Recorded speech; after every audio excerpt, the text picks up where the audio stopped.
All right, Smooth 98.1. We love music and we definitely love life. It's a feel good Friday morning. It's 32 minutes past 7 a.m. and the 13th day in the month of September 2024.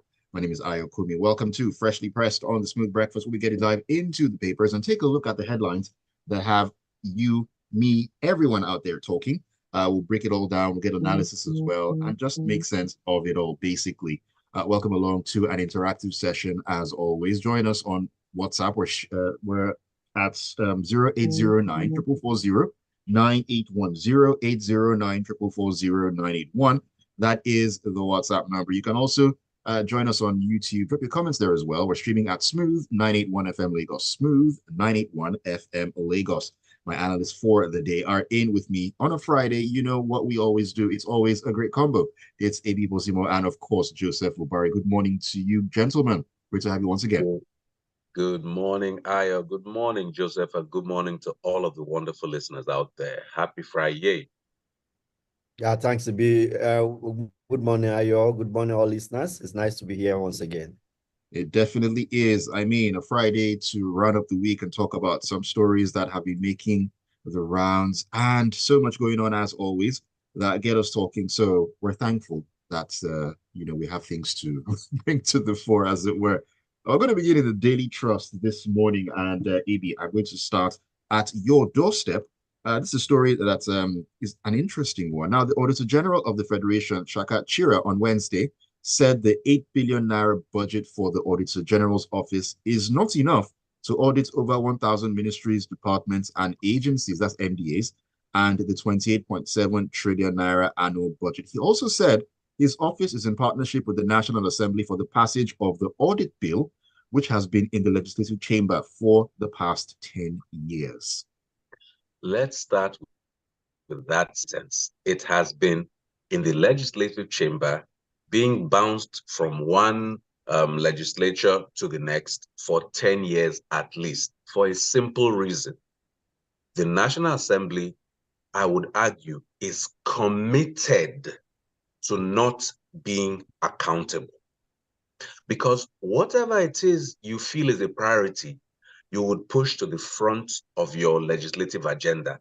10 years, assorted people have come and gone, assorted allowances have been paid, and they have made sure that they have stymied the passage of such a bill. Do you remember how they passed the National Anthem bill virtually over a cup of coffee?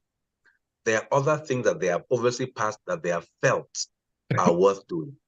But this, something that's important as auditing, it also shows that philosophically, there is no desire for there to be accountability. And so when I, among other people, say, how do we hold our governments accountable? We come to understand that it is made deliberately much more difficult. Now, he's saying that 8 billion is not enough to audit. I may not know the mechanics, but I do appreciate and understand that an audit has to be holistic. What he's saying is that with the 8 billion and the amount available for auditing, they may be able to audit a certain number. Fine. He's not saying he cannot do any work at all. But he's saying unless he's able to cover the entire thing, then the audit is in and of itself ineffectual. And this should catch the attention of any responsible, and I stress the word, responsible government leadership. But I go back to what I said. The reason why it is how it is right now is that we have a set of people in office who enjoy the chaos of not being able to be held to account. If you drink a cup of coffee, or if you receive a diamond ring, or if you receive a new set of printed cloth as a government official from anyone, that should be part of what people question. But I would argue that our officials play fast and loose with those rules and laws, and they like it like this. 10 years for something as important as an audit. That is like in the construction industry, saying you have a need to have, you have a building that is showing signs of weakness, and a structural audit is needed to ascertain whether the building can still function and hold people's lives safely, or whether it should be brought down. But just say, you know what, we're not going to do a structural audit just because. That is the level and degree of irresponsibility that can be and should be associated with the legislature, because you cannot do these things without legal and official backing. All over the world, each audit office is backed by an audit act. Ask the questions in Nigeria. Why don't we have that? Joseph, kindly jump in on this one and give your quote unquote legal perspective as well.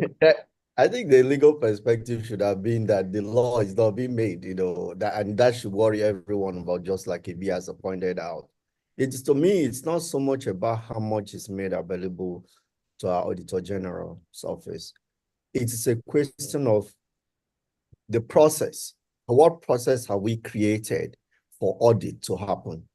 In today's world, you don't need to be physically present. I mean, I'm sure that this whole costing is coming because they have to travel, they have to depend on, couple copies of documents to flip through and so on. What I think the Auditor General should drive is the automation of our system, the federal government financing system, so that auditing happens seamlessly. Today, people are talking about blockchain technology. Let us bring all technology that we can play into the auditing process. So create a functional living auditing process that is like you have a dashboard. If as things are happening, you can actually track. Today, you can follow money anywhere in the world. So if government budget is made to a government agency or office, that funding should happen electronically. All that concerns them should go, whatever they are processing should be scanned and sent in. So when you have a comprehensive system that is digital, then you won't be spending so much money on travels, on auditors sitting proud over hard copies or whatever. So that even if a block of storage where burns down, as they always said, offices on fire deliberately, then the secure electronic version is there for you to look at. Right. Yeah, but people ensure that, just like we have said, people ensure that these processes don't happen. And that's what we always see happen in Nigeria. Politicians and civil servants deliberately sabotage the system. It's rather unfortunate to, still be having these sort of conversations. I mean, 10 years, the bill in the legislative chambers, that's just a crazy one. All right, let's move on to our next story here, coming out of the Premium Times. Joseph, let's stick with you on this one. President Bola Tinubu has welcomed the new report of the National Bureau of Statistics, that's the NBS, on the country's trade balance. Now, according to the report, Nigeria recorded another trade surplus in the second quarter of 2024, hitting 6.95 trillion naira. The current surplus is 6.6% higher than the 6.52 trillion surplus recorded in the first quarter. Now, I always commend the NBS for regularly putting out the numbers and of course updating Nigeria and Nigerians on what has been going on in different sectors and all that. But the big question is, these are numbers that portray a positive trend, a positive movement, but we're still yet to fully see the effects hitting Nigerians. It could take a little while for that to actually happen. But what's your take generally on this new development? Well, I think we are all just being misled, by the spin that has been put on this story. The real story is simply that there is an improvement in trade surplus. Trade surplus even means comparison between what Nigeria is selling outside, that's exporting, and what it is importing, and more or less comparing what it's been exporting for a particular period. So let's say in first quarter of 2024, how much did Nigerians send out, right? And how much, yeah. So this quarter two, how much did we also export? Simply, that's what trade surplus simply means. But okay, yeah, does it indicate there is something positive happening in the economy? Yes, maybe because They have made some of the bottlenecks that have been involved in export processes have been changed or been improved upon. So it's making it easier for more people to export. That is something to celebrate. But that does not mean that there is an improvement in the economy. There are two different things. This is just one sector of the economy. There are so many other sectors of the economy that determine economic improvement or the economic improvement in the economy, which are still dismal right now. You know, I mean, like dismal in their performance. So we all, just like you're saying, we can't feel the effect of an improving economy because all the other indices don't add up. Yeah, so maybe some people are able to export more. Yeah, this government has made export processes better and faster. We are not yet there. People are still complaining. People who still have challenges being able to export things to other parts of the world. So maybe there's a marginal improvement, yes, but that does not translate to improvement of the economy. So I know when the media is led by the nose, by spin doctors of the president, who wrote this, more or less wrote this piece for them as news, maybe reads news release, that there's an improvement in the economy. It's sad. So the trade difference in right now is 6.9 trillion as against 6.5 in the previous quarter. That's just the difference, 6.6% improvement in our trade surplus. That's simply what it is. Well, so it's a marginal difference, yeah, but that does not translate to improvement of the economy. All right, Two AB, real quick. things about this story. One, when you benchmark it against the corresponding period in 2023, you have to understand that we are measuring in Naira. Of course, when you devalue your currency as precipitously as we did, then the numbers will look much more impressive because what was $1 then is 30 kobo now. You know, I'm being facetious. And then last of all, the entire export is still dominated to the effect of 75% by crude oil. Crude oil. So we have not expanded the economy. It is still the same thing. It is only literally 75% is an A. It is only oil we're exporting. That means everybody who is not an exporter of oil has not really improved. All right, thank you for sharing your thoughts on that one, AB. We'll continue the conversation on the other side of this. When we come back in, AB, I'll be coming back to you, and we'll be talking about the recent flooding in Borno and, of course, updates to that. The federal government giving 3 billion naira to each state to tackle disasters. Want to know more about that? Keep it tuned right here to Smooth 98.1.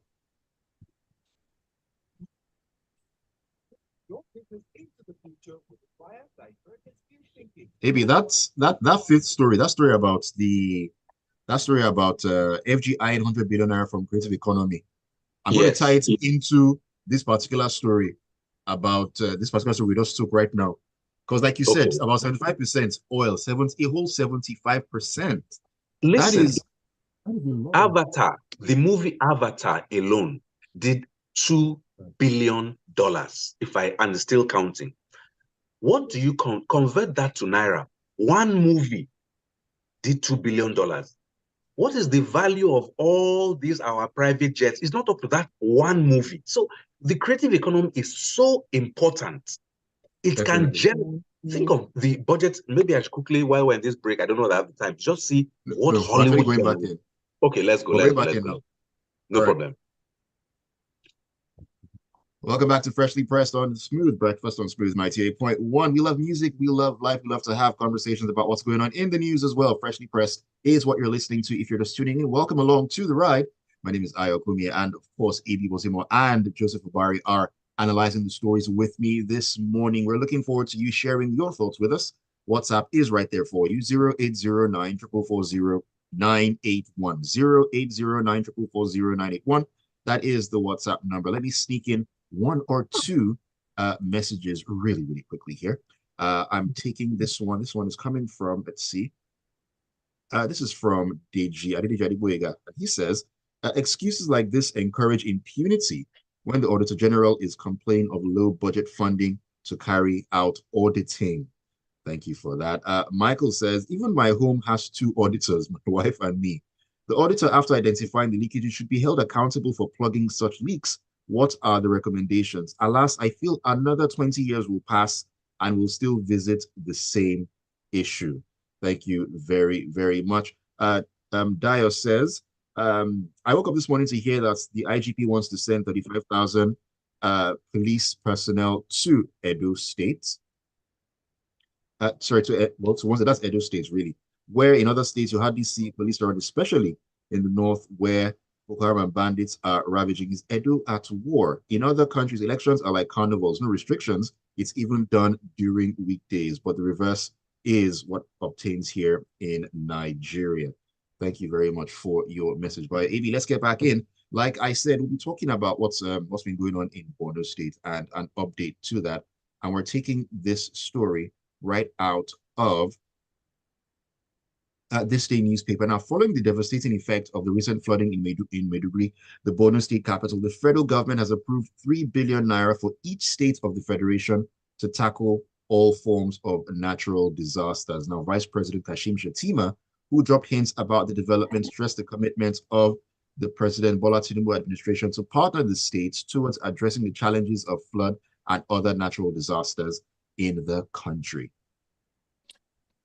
Now, let's be very clear. Those floods are particularly disastrous. They have spread all over the place. The pictures are amazing, unfortunate. Let's also say something that has not been said enough. Nigeria has only two main weather patterns, the Harmattan and the rainy season.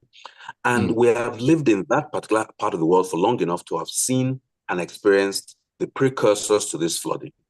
So now we're doling out cash. And I see the headline saying for floods and other forms of natural disasters. Honestly, and I say this on a lighter note, but Nigeria's major natural disaster is the quality of our leaders. So if we want to spend the money wisely, we should change leaders properly and officially. This flooding is coming after 3 years ago when we had this devastating floods. Yes, Borno was not in the news then, but there was flooding in other parts of the country. Then President Buhari asked for a 90-day period for solutions, which never came because at a point he was completely ignored by people. We're having this now. What will 3 billion do? I'm just asking the question, not because it's not a juicy amount of money, but is there actually a plan? Yes, you could give money to people to help them in the immediate. What are our structural plans? We know this flooding is also part of the climate change scenario. What are we doing in terms of urban and rural planning? What are we doing in terms of emergency preparedness? There are new ways to design and lay out cities that make them better able to function even with climate change changes. Are we applying these new concepts, or are we just in our old way going to have money, dole out some of it, I argue a minimal amount, and then hold the rest as a sword of Damocles over people's heads if they don't comply with our political will? What is the ordinary person whose life has been devastated supposed to do now and immediately after this flood? And I hear hundreds have died as well. It may not happen to me right now, but it could happen to me tomorrow. We are all this together. Water, as Fela famously said, no get enemy. It can take you on anywhere you are. So the question is, what are our strategic goals in terms of dealing with the climate change problem and how it can go on to destroy us? If we're just going to keep doling up money in this normal, backward way, we will have an unfortunate repeat of this flooding and its devastating effects come 2, 3, 5 years from now. It is not enough to just hand out money and not even give it a specific title. And said, give out money of other natural disasters, other disaster. I'm sorry, that is as woolly an assignment as there ever was. But again, going back to that first story of auditing, that is what our leaders love because we no longer track that money. All right, Joseph, really quickly from your point of view, 3 billion naira. I mean, Nigeria is a country that is notorious for not being proactive enough. I mean, they could see this as being quote unquote proactive, but I mean, is that what this is? It isn't, because the meteorological service has been alerting people about what is going to come, and the warning and straight up. So the governors are actually those who are supposed to ensure that their people are protected. But they sit back. They are so-called security votes and so on. This is where they are supposed to bring out money and begin to tackle the real issues. You go to most cities, the drainages are clogged and so on and so forth. They build shallow drains that cannot take storm water. Or if the cities are planned properly and they have storm drains, in properly planned cities, storm drains can take a height of somebody of 6 foot, can walk in it conveniently, and is broad enough to take any volume of water. So when you build some shallow drains that can't even, they're not up to 2 feet deep and so on, in places where large volume of water flow. Maiduguri goes to Lake Chad, and nobody knows how the water system there works. And the connection there, considering rainfall as it is now, the volume of water swells. How they move, some of this movement of the body of water, human beings are occupying water parts now, most places, Right, because of our lack of planning. So those are the kind of things we should be spending money on mapping and ensuring that these things we prepare for it before it comes. But when poor planning of cities, poor planning of our towns and villages and everywhere just leaves us vulnerable. It's rather unfortunate. So we are throwing money at this now, but it may not solve the problem. Let me take a couple of messages. Oluwaseyi says the integrity of the MBS has been compromised since this administration was sworn in, and they changed the indices used to calculate the rate of unemployment. There's nothing to see in that report because it's not reflected in our lives. Joseph Mini says the government, NNPCL, and oil marketers should come out clean. There's a lot of secrecy and fraud and corruption. Why are marketers hell-bent on wasting scarce dollars to import petrol when they use Naira to buy locally? INEC should I guess restrain from shenanigans towards Edo State elections so that the people's choice will win. Which indirect influence in the election is a red flag because people are unhappy and pained with both the APC and the PDP as well. Tsuji says it is disingenuous to call the disaster in Borno State flooding and natural disaster. It is not. It's the failure of infrastructure, institutional negligence, and gross incompetence on the part of the government. Warnings were issued a week before the disaster, but the state government ignored. Heads should roll, ideally, but will heads roll? This is Nigeria. All right, Joseph, answers, as we always say. As I always say, too many questions. The answers, nowhere to be found. All right, in the Guardian, Joseph, let's take this one really quickly here. Now, Nigeria stands to receive about 589 billion naira. That's about 272.6 million pounds from 8 partnership agreements it signed with the United Kingdom yesterday in Abuja. Now, the program implementation agreements signed by the Minister of Budget and Economic Planning, Senator Abubakar Bagudu, and the UK Charge d'Affaires, Ms. Cynthia Rowe, commit both countries to collaboration in critical sectors, including governance, climate change, education, health, and economy as well. Let you take it from here. Yeah, well-intentioned, the UK wants to support Nigeria in governance, climate change, education, health, and economy. And it's not the only country. In most EU countries have been supporting Nigeria in various ways. You see, but unfortunately, what happens is that this money that sometimes doesn't get appear in the budget is never accounted for. And it's just seen as money for the boys. It come. Some of the countries that provide these funds and support for countries, they try as much as possible to tie milestones to this whole thing. But at the end of the day, there is little they can do because the sovereign nation you're dealing with, they can't really bear down and insist that things are done. They have it's more stringent condition or relationship with, say, NGOs or organizations they support with funding. They are very strict with that. And if you have Right. not executed one part, you can't get. But sovereign governments and sovereign organizations, entities such as government and states, is a more difficult thing to deal with. So somehow they are still give you a leeway for you. But they mean well. They know that there is deficit of governance in Nigeria. They know that we're not even paying attention to our needs as far as the environment is concerned and the climate. Just go anywhere, you find plastic everywhere. Plastic. That is a nuisance everywhere, everywhere. That's what we use in packaging. There's no government policy on how to use non-biodegradable materials in our society. Yeah, these are things. So what specific responsibility is being expected from us, from these people who provide the fund? Is there education we want to talk about? So we may not have a clear plan, but the fund is there.